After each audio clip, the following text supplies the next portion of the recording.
I'm Chris Stafford, and this is Art, the podcast where we get to know the women behind their art. If you don't feel it, I'll make you feel it. I'll show you what I mean. If you don't feel it, I'll make you feel it. I'll bring you to your name. If you follow me. My guest this week is Nazafarin Lotfi, an Iranian multidisciplinary artist who studies how the self and notions of identity are understood in relationship to architecture, landscape, space, and place. She explores humanness in relation to non-human bodies and places that are defined by practices of map-making and gardening. Nazafarin was born in Mashhad, Iran in 1984 during the Iran-Iraq War. She is one of three girls. Her mother was a teacher who introduced her daughters to the arts and literature, and her father owned a small business. Her exposure to the arts was limited as a child before she attended the University of Tehran, where she earned her BA in Industrial Design. With ambitions to further her education in the West, Nazafarin headed to the US and gained an MFA in painting and drawing from the School of the Art Institute of Chicago. After graduating, she took to teaching, always seeking a life that would reflect her art. She would soon find a place for her work in exhibitions and shows nationally and internationally at venues such as the University Galleries at Illinois State University, Tucson Museum of Art, Art Space, the Phoenix Art Museum, and the Elmhurst Museum of Art, to name just a few.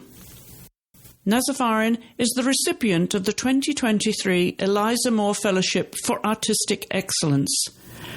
She says of her art, "I think placing myself between two very different aesthetics and ideologies allows me to create a more complicated personal language.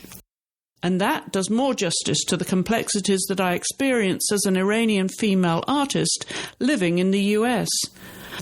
I grew up with social realist propaganda and had developed a mistrust of it. I come from a traditional society for which history weighs so much, and that can be limiting." Nazafarin is represented by Regards in Chicago. She lives in Tucson, Arizona with her husband Peter, a professor of Persian poetry, and two cats. Hi Nazafarin, welcome to the podcast. Hi Chris, thank you for inviting me. Well, it's been a few months now, isn't it, since you were over here in Virginia where we met when you were at Oak Spring Garden Foundation, and you've been traveling quite a bit since then. But explain to people what you were doing over here at Oak Spring, because that's a really important program here. Tell us a little bit more about what you were doing there. Yeah, so I was Eliza Moore Fellow. I attended Oak Spring. I think I was there in April and May for about 6 weeks. And my project for Oak Spring was about looking at architectural blueprints of gardens, historical gardens, and looking at their spatial organization. And I was working on these drawings during my time up there that really reflected on symmetry, order, and space in relationship to creating the spatial compositions that address utopia or utopic desires. I've been working on the notion of the garden for a number of years now. I think it sort of became very serious at the beginning of COVID, during lockdown. That I was working in my own garden and I was reading about gardens, and I'm Iranian. I come from this tradition of garden making. Specifically, my family comes from Eastern Iran, and it's a pretty dry climate out there. And I live in Arizona. The climate is sort of similar. It's arid. But in Eastern Iran, we have these beautiful green sanctuaries within the desert. And I started thinking about that and in relationship to utopia. And then when I started reading about gardens and looking into literature, that seemed to be a very prominent idea about perfection or ideal place that gardens are supposed to symbolize. So that's how I got into gardens. And then I found out about the Oak Spring Garden Foundation. And then there was the fellowship. I applied for the fellowship. I think I didn't get it the first time I applied. The second time I was invited. I got some stipend to go there, which was really amazing. And I got a whole house for myself. I had 2 studios for myself. And it was just amazing to be there for that time. It was the beginning of the spring, very pleasant weather and a very good environment to work. Yeah, because as you said, the gardening is an important part of the way you perceive landscape. With a very fresh approach, don't you, in how you bring your art, you embrace that perspective of landscapes and alter people's perspectives in many ways, which art obviously does.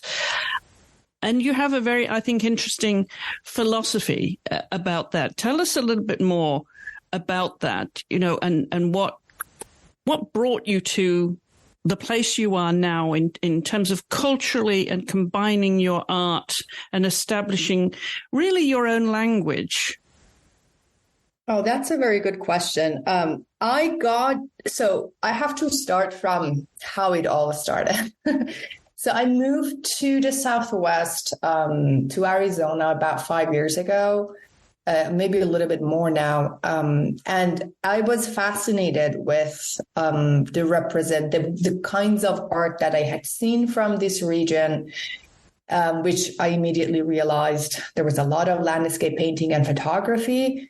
And I realized that like the really little bit of knowledge I had from the Southwest came from those imagery. And then when I started reading about imperialism and its relationship to landscape painting, like throughout history, from Dutch paintings to like contemporary landscape painting, particularly from where I live now, I was fascinated by this intersection of power and representation in relationship to places and people.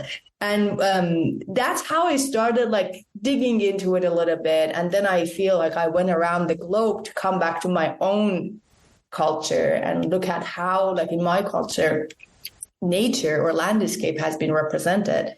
And I was looking at Persian miniatures, and I saw it was all gardens. They're all gated. There is no representation in classic. I'm talking about like classic Persian miniatures, not contemporary art or not modern art. But in classic Persian miniatures, there was no representation of like the wilderness.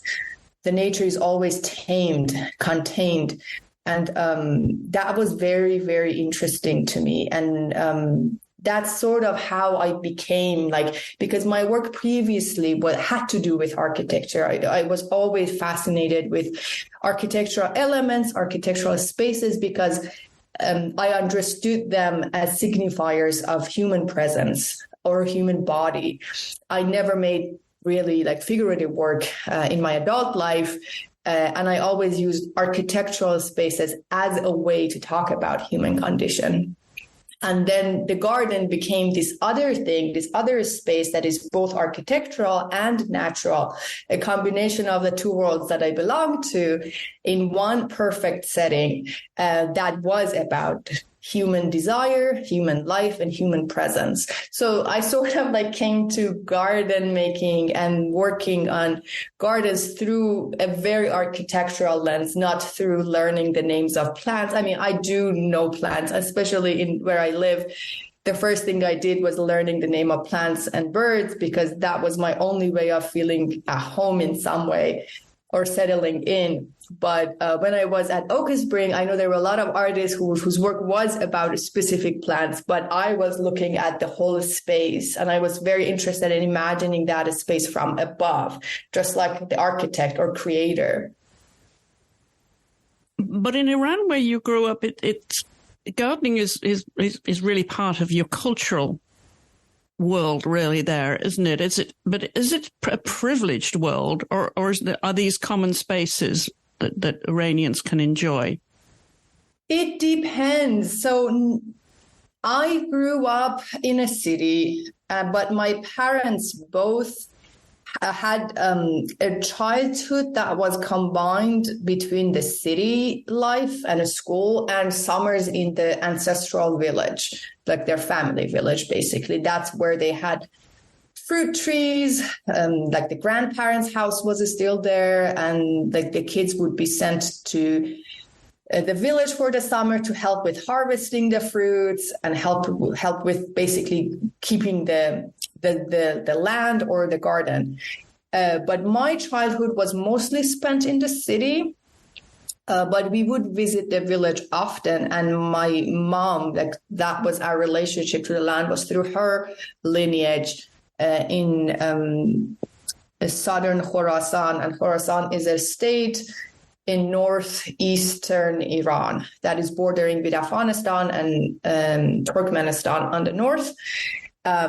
So I had this relationship growing up with the land and with fruit trees and like knowing what was in season in when, and like just like having that knowledge that was passed on, that what is what and what do you eat when, and etc. Iran has changed so much since.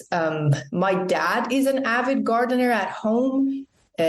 Growing up at my time in the 80s and 90s in Iran, most houses had yards. Now they are replaced with apartment buildings, which means there is less private outdoor space and more of public outdoor spaces. But at my time, as a child in Iran, we spent more time in our gardens that were enclosed and private and safe, less time in the public parks, just because of how the environment was. It was a very rough political time in like late 80s, 90s. It wasn't really that comfortable to be outside in the cities, not like mountains or if you wanted to do picnic or anything. Just but I noticed, I was back in Iran over the summer, and I noticed that public spaces are used because of this like condensed population that has no access to a private like yard, because I think because of the weather, maybe people spend a lot of time outside. And that is being replaced with public parks. Each neighborhood has a park. And as you said, yes, gardening is a big part of the culture. And Iran is like most part of Iran have 4 seasons. The weather is not extreme. Like I've lived in Chicago and in Tucson, Arizona. Both places have very extreme temperatures. And in my hometown, Mashhad, or when I went to school in Tehran, the summers would get hot, but you would still have a very pleasant fall, a mild winter, sometimes like a few weeks of very harsh cold or snow, but like a long, nice spring. There was a lot of time to be outside and enjoy and hang out. And people do have, I feel, maybe less and less with the younger generations, but there is a cultural connection with the plants, with like nature. I'm not sure exactly like where that comes from, besides that lineage of like most people grew up in agricultural villages and gradually they moved to the cities, but they didn't leave behind everything. So if there was a cousin or an old aunt or uncle still staying in the village, they would send them some whatever apricots in the summer, or pomegranates in the fall. I think that connection is still in some way present. However, that the cities have changed a lot in even like the past 20 years, past 10 years. Most people are moving to cities. The major cities are getting bigger and more populated because of the drought, because of economy. There are not many jobs in the smaller places. So the whole thing is shifting so much that I can't tell really. I can't say I have a grasp on what's happening there. Now, as you mentioned, you were born in the 80s in Mashhad, which is in northern Iran, but it was during the Iran-Iraq war. Your mother was a teacher, and I believe she introduced you to literature and the art world, and your dad had a small business as well. So give us a picture, Nazafarin, how art came into your life, what it was like as a child growing up there. Were you an indoor or an outdoor child? Yeah, so the Iran-Iraq War was present. So as you mentioned, yeah, I'm from Eastern Iran, and Iraq-Iran border is on the west. So I was far from the front line. However, the violence seeped through TV, through lack of access to like food items. Like I remember the line for like rice or milk or other items. And we didn't have TV programs. I think as a child, that was my most concern, that we didn't have anything to watch. And yeah, those are like my major memories. And I remember that I have two older sisters, and we would like make drawings to make like animated cartoons for ourselves. Yeah, and as you mentioned, yeah, my mom, she was a teacher, and she was very interested in history and literature. And through her, she cared a lot about us reading books, and particularly fiction. And I think that was sort of that kind of stimulation I got from reading stories, was my introduction to the possibility of other ways of living. And then poetry was a huge cultural phenomenon in Iran. My parents didn't necessarily read a lot of poetry, but I know like a lot of my friends, they read poetry, like classical Persian poetry with their family. We didn't do that in my home. I was more interested in the new poetry or the modern poetry, Iranian poetry as a teenager. Yeah, those were the beginnings of my interest into creating. And I think what I really wanted and needed was this possibility, this place that I can get out from where I am, this transportability of art that can really take you to a different place. That was my draw into art. And I took painting classes as a kid. I wasn't really into it until I was a teenager. Then I was really into it. And actually, I have to mention that since we talked about landscape painting and photography, I was really into landscape drawing with colored pencil. And that was my most favorite topic to paint or draw as like a 13, 14-year-old or 12-year-old. And then, but doing art at my time was not very encouraged for obvious reason, because you don't get a job, you won't have money, it's not prestigious. It's everyone had to become a doctor or a lawyer or mostly engineer. From my school, I went to a good high school. I was majored in math. And at some point, I think I was 16 or 17, that I figured that I just can't be happy and do anything besides art.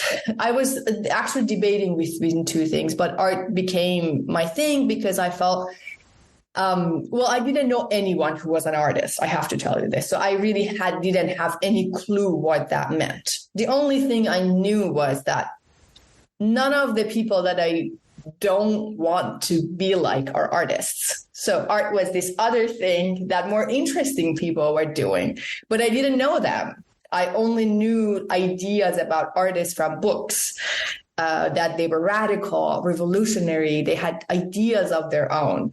They made their own spaces and they lived together. So like these were some very vague ideas that I had, and I thought that was very exciting.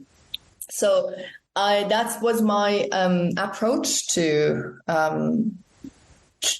basically changing high school for the last year, which we called it pre-college, to do art, and then do the entrance exam for university for an art major.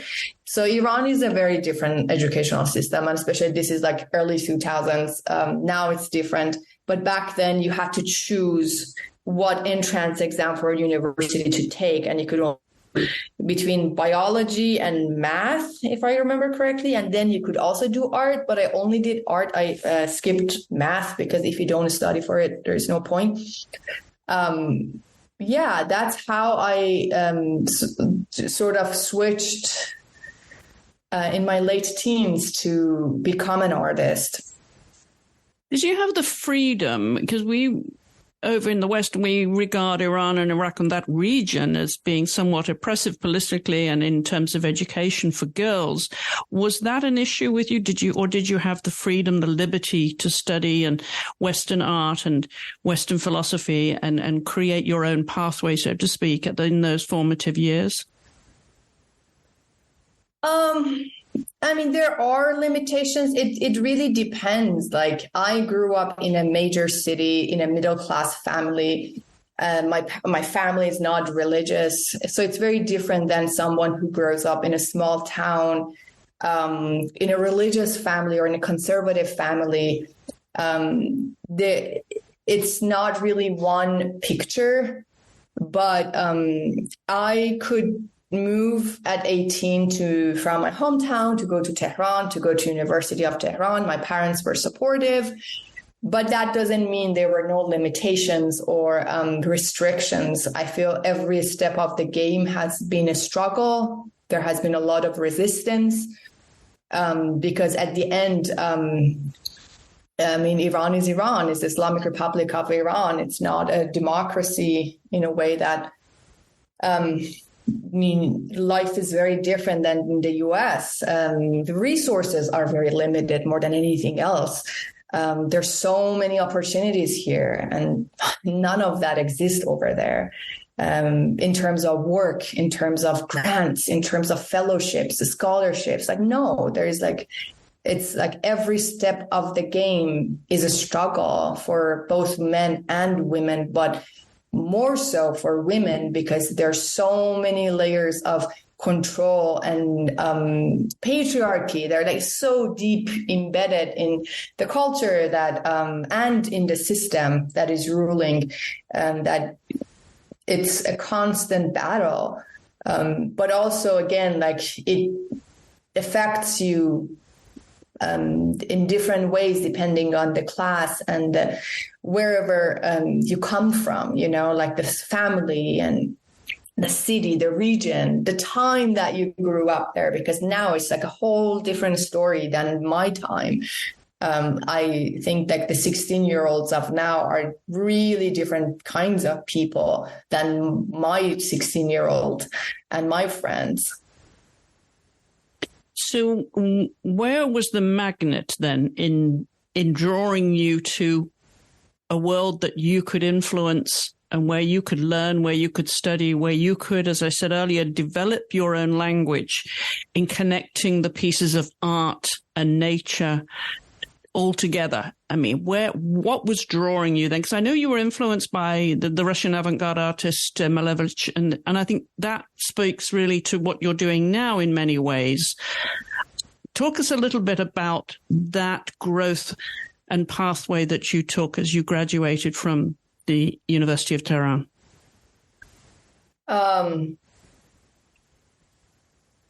My draw to begin with was creating a space of resistance and creating possibility. And I have to take over my time at the University of Tehran because I really don't have much to say about it. I did industrial design. It was not good for me. It was not the right choice, but it was really one of the only options. And after the second year of school, or maybe after the first year, I don't remember, I realized I really was not, this was not right for me, but there was no option to switch. And I just decided to go with it, get my degree, and then apply for a Master of Fine Arts or a Fine Arts degree outside of Iran, because at that point I realized that I had no future in that place. It was very difficult. There was a lot of depression going on in my life with my friends. I mean, all of us were very disappointed, specifically that we went to the best university in the country, and it just wasn't the right environment for a young person who is ambitious and who wants to be around like-minded artists and thinkers. It was a rough time. But I had this interest. So I moved to Chicago. I should say that first. I moved to Chicago. I went to the School of the Arts. How easy was that, though? I mean, it sounds like, I just upped and left and moved to Chicago. No, it wasn't easy at all. Back then, we had dial-up internet. And I literally had to connect to this thing that is called internet. And it was new. This is 2006, 2007. And I literally Googled artist schools in America. And it took 2 years. The first year, my dad wasn't on board. And the second year, not on board because of he didn't want to send me alone. No, it was financial issues, family issues. It was more that, and I think also maybe it was what do you want to do after you finish your school? What's the plan? Anyways, the second year it worked out, and I did a post-bac program at the School of the Art Institute of Chicago in painting, and then I got into the MA program after that. It was very difficult because I didn't know anything really. I came from a place that the contemporary art was very local, and it was really Tehran that had galleries. There was one museum, and there were interesting people. My hometown, there was nothing. But still, it was very disconnected from the American contemporary art world. So I had a lot to catch up in a very short amount of time. So the first few years of Chicago were very difficult, actually, and it was very cold. But more than cold, it was very intense and very fast, very fast. That's what I remember still. Was that the first time for you out of Iran or the first time in the States? It was my first time in the States. I had traveled outside of Iran before, but it was my first time in the States. And I came all alone with 2 suitcases, and my suitcases didn't arrive on time. So they were shipped to me a couple of days later. It was a very tough trip for a 23-year-old. Yeah, I would imagine it would be very intimidating, a little bit scary for a young woman to come from a completely different culture into a Western culture and a fast-moving city like Chicago. How was that adjustment for you? That's the brilliance of being young and naive and stupid. You are not scared. I was not scared at all. I was not intimidated at all. Now, as a 39-year-old, I look back and I'm I would never do that now. I would not just move to even Canada right now with 2 suitcases. I was I'm going to start a new life, and I have nothing. Yeah, that's very interesting, isn't it? The naivety of youth. Sometimes, what you don't know, you're not afraid of. But when you were making that adjustment into college life, though, did you find it as liberating as you had hoped, and for you to be as expressive as you needed to be, and continue your journey to become a professional artist? That there was a future by doing this. This was the pathway. Not in Chicago. I feel Chicago, the 3 years of school was very stressful. There were moments of joy and really ecstasy, especially in the middle, that just felt so good to be doing what I was doing. But there was a lot of stress, language barrier. How am I going to stay in this country? How am I going to make money? There were so many real things that were hurting me, not being eligible to apply for anything because I was not a U.S. citizen nor a green card holder. And then something else that was very present and difficult for me to navigate was the expectations. Every critique I had to respond for all Iranians, for all Iranian women. I'm just one person who just left. How can I speak for a nation? And as I tried to be very specific, Iranians are different kinds of people, just like any other groups of people. It depends where you come from, what is your class in the society, what your parents did, what is your lineage. It's not one image that everyone like exactly doing the same thing and wants the same thing. So that was very difficult. And the other difficult thing to deal with was that I don't think my classmates, my friends even understood that the burden of all of this, because I mean, they didn't have to respond to anything besides whatever they did in their studio and if they liked it or not and who they looked at. But for me, it was a whole different story. And so it wasn't really that liberating or I mean, it was in some ways, but also there were a lot of baggages. I feel that liberating experience happened for me in college, leaving home and going to Tehran and having roommates. And that was in a way more exciting even. But then it became very dark after a few years that it became real. And because I had done it once, I thought Chicago would be easy, but the kind of challenges I dealt with was so different in Chicago versus Tehran. And also you were moving to a country that didn't welcome Iranians, so there was a contradiction right there. I think you came over during the travel ban, a very politically very, very difficult time for Iranians to travel to the US. How did you overcome that and then eventually settle here? So when I came to the US, that was back in 2008. It was the end of the Bush era. Yes, there was a lot of hostility at that time because of, the whole thing with axis of evil. And a lot of my friends did not receive their student visa, and Iran does not have a U.S. consulate or embassy. So I had to travel. I went to Beirut, but there are like different places you can go, like Dubai or Turkey, to do an interview with a U.S. embassy. So that's already like really excludes a lot of people to even do the interview. But in some way, I think I got lucky that I got a student visa the first try. And so my trip was not actually that difficult. I have friends who had also I-20s, like admission letters from schools with full fund, and they didn't get a visa because the officer decided that maybe they wouldn't leave or they wouldn't be a good fit, or for whatever reason, they don't have to give you an answer. So I got lucky. It wasn't difficult for me, but my visa was a single entry visa to the US, which meant I had to buy a one-way ticket. With 2 suitcases and a one-way ticket, I moved to Chicago, basically.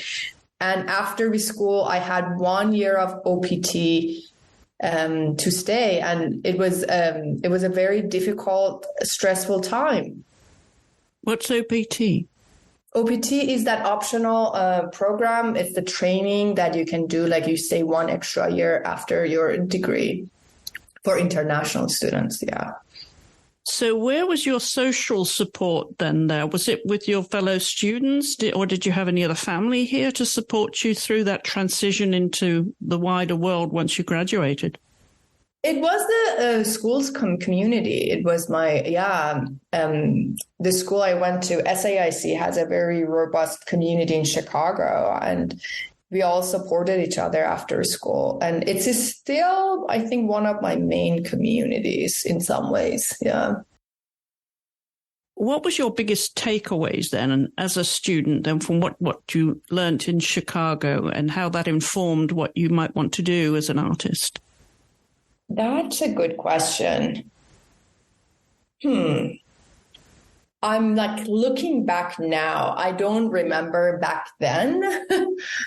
When I first graduated, because that was 2011, I don't know. I think what I took, I don't know if it's from the school, or is it something I just had in me, or I learned from my dad, because I actually, in my just previous visit to Iran, that I went to visit my parents because my dad is not doing well and both of my parents are not doing well. I was reminded that this thing I have in me, which I never knew where it came from, comes from him. And that is like, I always identified as a fighter in a way, that, or persistence. And And what I took with me was persistence and just keep working or keep doing what you want to do, even though everyone is telling you that no one cares about what you do. Sometimes it's like that, or there's not much happening per se for artists. But the thing I have had for me is returning to the studio and keep doing what I want to do and pushing myself.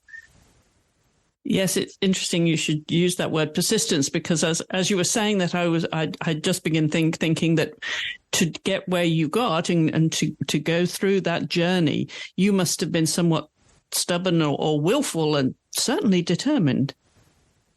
Yeah, I think that is true. And the older I get, and the more I learn about the world and the inequalities of the world and the injustice and the unfairness and everything, I'm like, oh, good that when you're young, you don't have that overview arch, because it's so easy to not even start a path and be disappointed for many different reasons. You don't see anyone who shares the same background as you, or they have made it from where you come from, the way you desire, not in a very cliche, uninteresting way.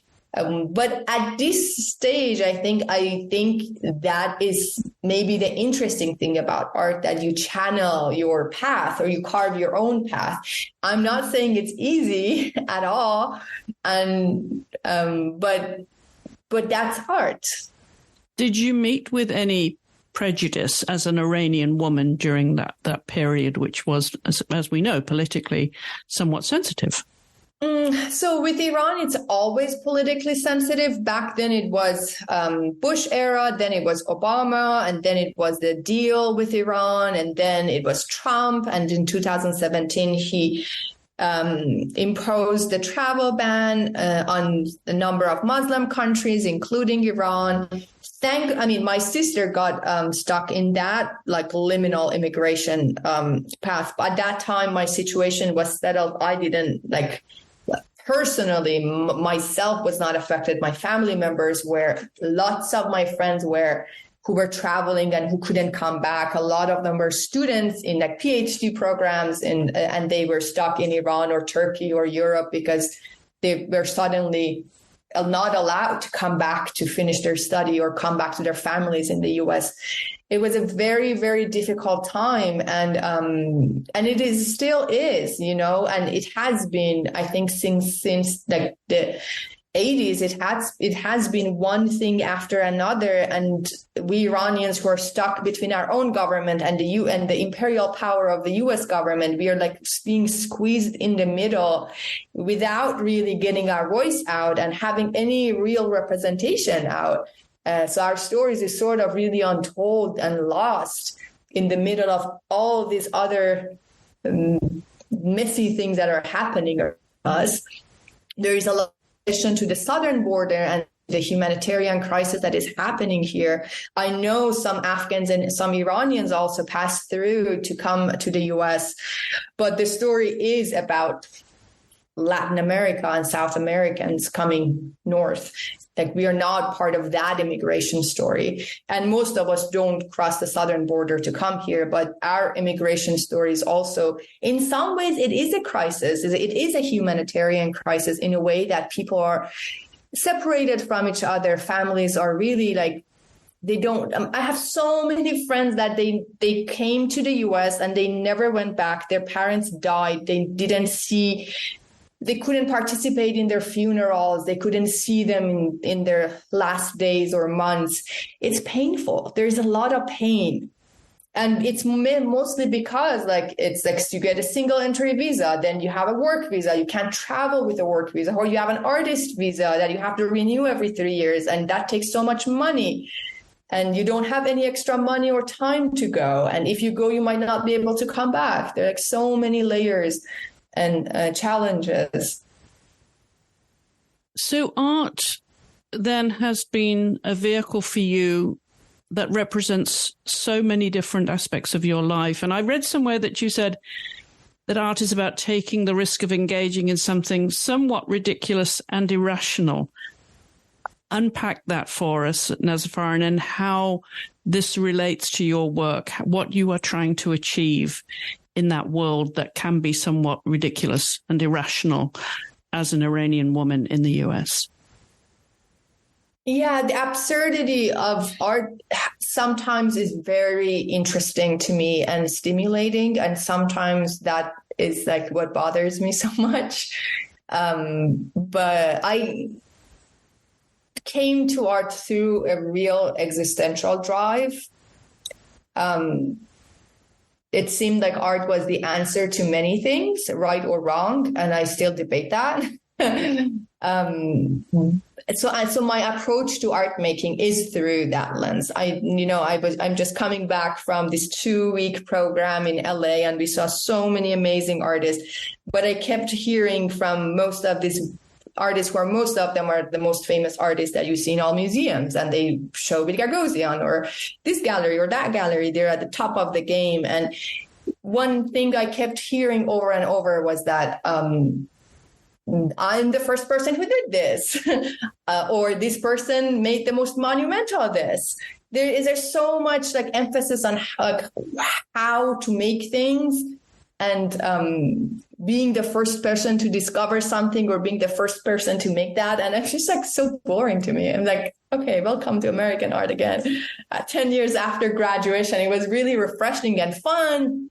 But also it's like, okay, like, I don't know if I really care, because none of them talked about anything about humans in a way, like what it means to be a human, what it means to be alive. And in my way of being a human, an Iranian woman human, and being alive, I think there's a lot of pain in it. In my experience, there's a lot of pain. And at this point, and with everything we've been through since last September, I feel like I have to talk about it. I found absurdity a very interesting way to engage in the world and think about these issues and human condition and the absurdity of the lives of many people, experiencing the kind of oppression that I did and my family did and my friends did, and being stuck in this liminal world between places. So absurdity is relevant in some way, but also I was also very interested in like possibility. This like you can like create things. Like I'm not talking about changing the world in that scale. I'm actually way more, since 2017, I'm way more invested and interested in doing very small things and very local things, and work with people and offer people things, but in a very small scale. So that is like also my interest in utopia and this possibility that I was talking about, or carving a space, creating a space, which is, I think, part of my story. That's why I find the gardens beautiful, because there are these green sanctuaries in this desert, in this bare desert. They moved water literally for miles and miles. They dug these underground channels and brought water from the mountains to the desert to irrigate the land and create this beautiful microclimate. And that is the possibility that I'm talking about. That is the possibility that Russian constructivists in some way were dealing with in their compositions with geometric shapes. And I was interested in abstraction always because I was interested in a space, and I wasn't interested in figuration and representation, particularly in Chicago when I was younger. I felt any figure I made, it was a very specific kind of figure. It was a different time back then, though. That's like 2008, 9. And then this whole figuration started in 2015, 16, I think. So it's a wave after my time as a student. And I don't know if I would be interested in figuration, even if I went to school in 2018 or 17. I think philosophically, it's not representation is not that interesting to me. I'm interested in a more open-ended narrative. And you trained as a painter originally, and And you moved into different mediums, of course, so including paper mache, some of your installations you use a lot of. What are your preferred mediums now then? I do make sculptural works mostly. Yeah, I did get an MFA in painting. I was never a traditional painter, though. Even my paintings from that time are very collage based, very process based, lots of layering. I always liked building things, and I knew I'm a builder. I have to build things, but I couldn't figure out how. And I don't like to work in a factory or in a workshop with other people. So I had to come up with a material, with a formula in a way that I could make sculptures in my own studio without needing help from people. That's how I found paper mache, because it's light, it's easy to use. You don't need a chainsaw. You don't need a welding machine or whatever. You don't need a table saw. So that's how paper mache came to my life. And I learned how to use it from YouTube, I think, and from this website, Ultimate Paper Mache. All right. Well, you've really put it to good use now. So what we haven't done is joined up the dots from when you graduated. So where did you go after Chicago? What was that journey like for you, getting out into the real world and finding work and finding a future here in the States? So I got to have a solo show right after graduation, which was very lucky. I got into a group show in a good gallery in Chicago, just out of the MFA show. And then I got a solo show a few months after that. So it sort of was a very nice ending of a school entry to real world. I had a lot of challenges in the real art world, the gallery that I really liked, and I had a show with right after school closed. Not long after, because this is still after the 2008 crash. And then I worked with another gallery in Chicago. So I was I started showing right after school. And then I got married a few years after with my partner. We are still together. And I was in Chicago for 10 years overall. I was teaching. I had a studio. I was showing regularly in the city. And then my partner finally finished his PhD after many years. And he got a tenure track position at the University of Arizona. And in 2017-18, we moved to Tucson together for his career, for his job. And we're still here. I'm not sure how long we're going to stay here because Tucson is not like Chicago or LA or New York at all.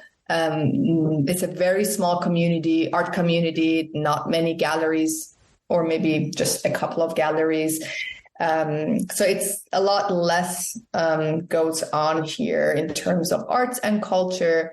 But on the other hand, it's the most magical place I've lived in terms of beauty and landscape. It's a slower pace.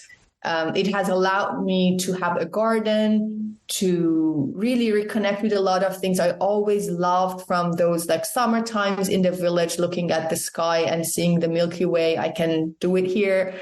I can get back. I did get back to some of my hobbies from younger years. We got a telescope. Now we have two. So it's a different lifestyle, and it's been fruitful in some ways, but at the same time, I don't meet many artists. I travel a lot for that reason. I go to residences for that reason. And your husband, Austin, is a professor of Persian poetry. So you've really come full circle with the poetry then. I think so. It's very strange. Yeah. But yeah, it feels that way. Yeah, we met in Chicago. We met at a party in Chicago, and he was this white guy who was speaking Farsi. I'm like, what? That was the first time I had met a non-Iranian speaking Farsi, to be honest.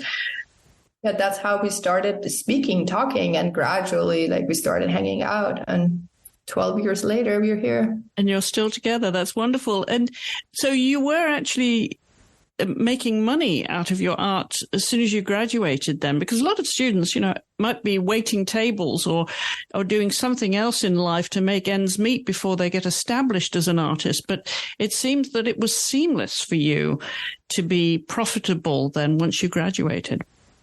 To be honest, I wouldn't call it that way. My work was very cheap at that time, and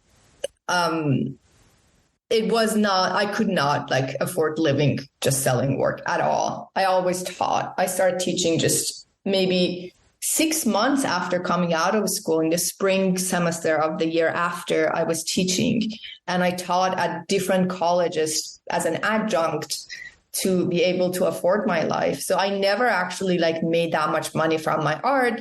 And then the gallery closed. And then my relationship with this other gallery right after that was out of the country wasn't good. And I pulled my work back. I just didn't think it was worth it. And I was young, and I felt like this is not the path I wanted to pursue, which thankfully that gallery, as I got really like a bad vibe from them, they closed in a few years.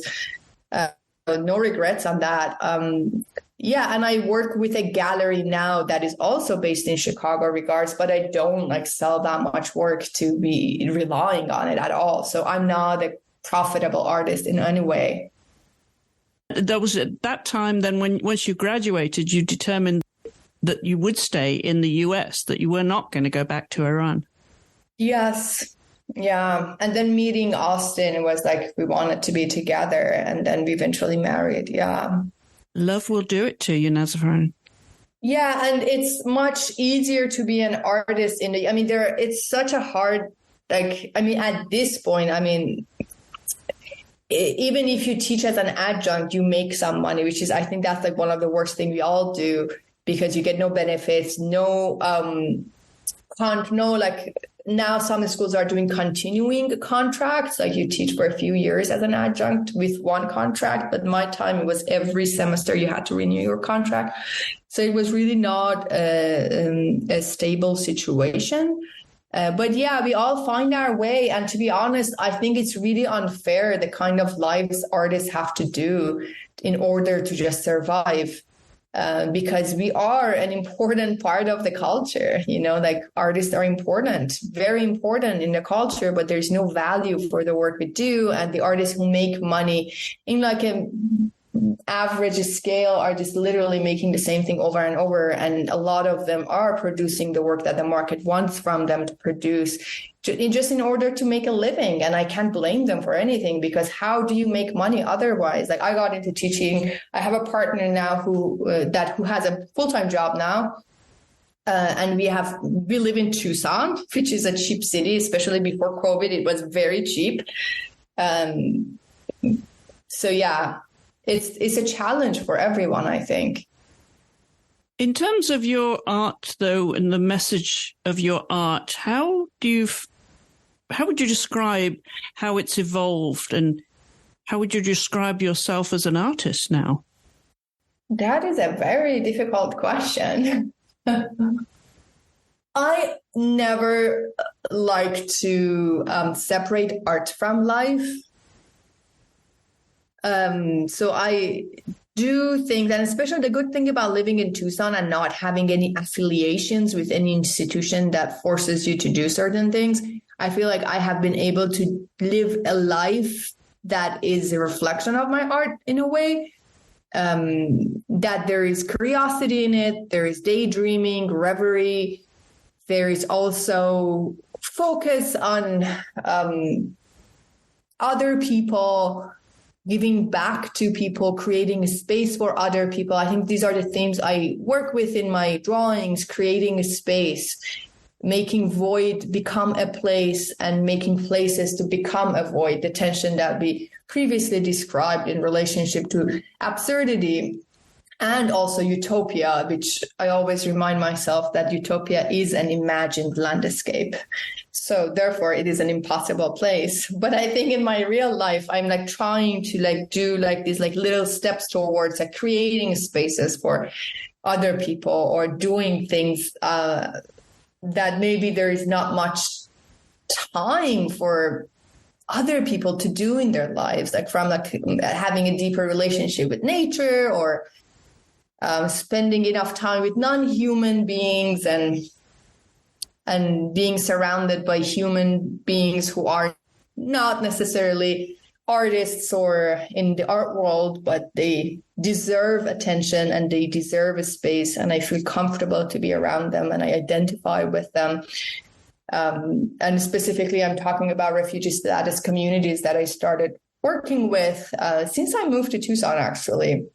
But more seriously, by the end of COVID, I started mentoring youth from refugee status communities, and then the situation in Afghanistan happened, and then there was a surge of Afghans coming to the U.S., and a lot of them were resettled in Tucson. Arizona is very big in resettlement for some reason.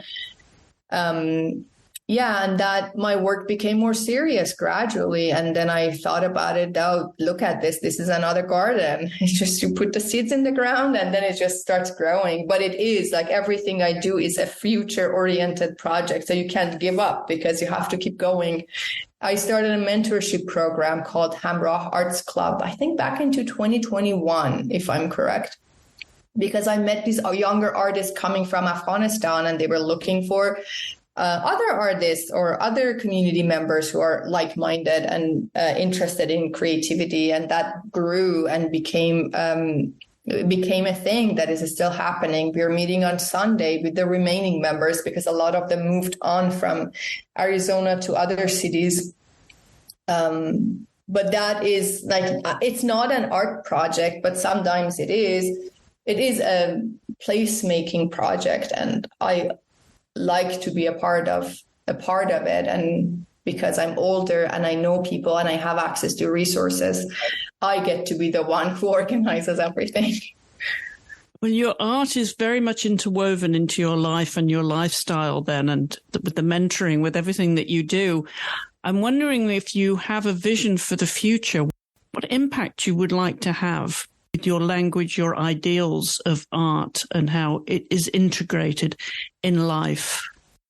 I think integrity is one thing that I always thought about and comes to mind, that like integrity of like believing in something and working towards it, even if it takes a long time to get there. And I know even as a younger person that what I was interested in was maybe a little bit deeper than what like my friends my age, like back when I was in my 20s, were thinking about or interested in engaging. So I always knew that my work takes time to really like get the attention it deserves or get understood for what it actually is, not just its formal qualities, because that's the other, like something else to deal with. But patience and integrity are, I think, elements very important in my practice. I do find it very interesting looking at your art because it really does make you think that it's something much more than that piece of art, way more. I mean, socially and politically, of course, for you. So where can we find any exhibitions, any shows that are upcoming, Nazafarin? Yes, I will be back in Chicago in the spring for my third solo show with Regards Gallery in Chicago. It's one of the best galleries in Chicago, I think. They show really good artists and they're my friends, obviously. I like them a lot. Mike and Natalie Shu, they run the gallery, and this will be my third show. The date is not confirmed, but it's probably around April. So I'm excited to get back to the studio from Monday. I have some ideas. I know it'll be a more sculptural show, but yeah, I'm going to start working on it from Monday. Well, the very best of luck, and long may your shows continue, Nazafarin. Thank you so much for being my guest on the show this week. Thank you. Thank you for inviting me, and thank you for the conversation. And, of course, you'll find links to Nazafarin's website and her social media in the show notes accompanying this episode. And you can also find us on social media at the AART Podcast. That's the Art with 2 A's on Instagram, where you can leave your comments and questions there and any suggestions you have for guests. The AART Podcast is produced and edited by me, Chris Stafford, and as a Hollowell Studios production. Next week on the show, I'll be talking to the English artist Amy Dury. And in the coming weeks, we'll be hearing from women behind the camera including cinematographers Gretchen Warthen and Ashley Barron. So I do hope you'll join me for more conversations from women around the world of visual arts. Until the next time, thank you for listening.